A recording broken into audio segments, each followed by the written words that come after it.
तर सत्ता दिली तर मराठ्यांना ओबीसीतून आरक्षण देऊ असं पवारांकडून आश्वासन घ्या। TV9 मराठीच्या कॉन्क्लेव्हमधून देवेंद्र फडणवीसांनी जरांगेंना हे आव्हान दिलंय। मराठा आरक्षणाच्या पवारांच्या भूमिकेवरून फडणवीसांनी एकीकडे हल्लाबोल केला तर कुणाकडून लिहून घ्यायचं ही जबाबदारी फडणवीसांची असल्याचं जरांगे पाटील म्हणाले। तुम्ही आरक्षण दिलं नाही तर मग तुम्ही गेले असंही जरांगे पुढे म्हणतायत। मनोज जरांगे पाटलांना आव्हान केलंय। काय आव्हान केलं? त्यांची मागणी काय आहे की मराठा समाजाला ओबीसीत आरक्षण द्या, हीच मागणी आहे ना।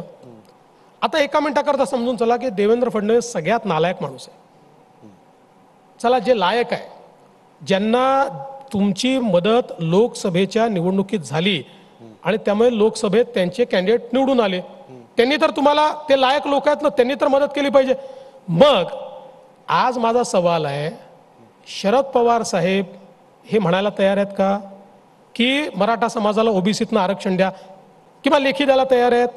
उद्धव ठाकरे तयार आहेत, नाना पटोले तयार आहेत। समजा मी नालायक आहे आणि ते चांगले आहेत, तर त्यांच्याकडनं घ्या ना आश्वासन।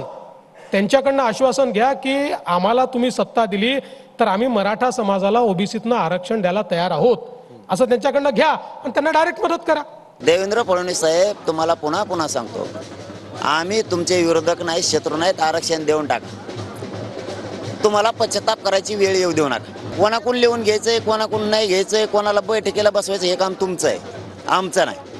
महायुतीला, महाविकास आघाडीला बैठकाला बोलवायची जबाबदारी तुमची, आमची नाही। आम्ही जनता आहेत आणि जो सत्य असेल त्याला मागावं लागतं। आम्ही तुम्हाला मागतोय, तुम्ही जर नाही दिलं तर मग मात्र तुम्ही गेले। तुम्ही नाही दिलं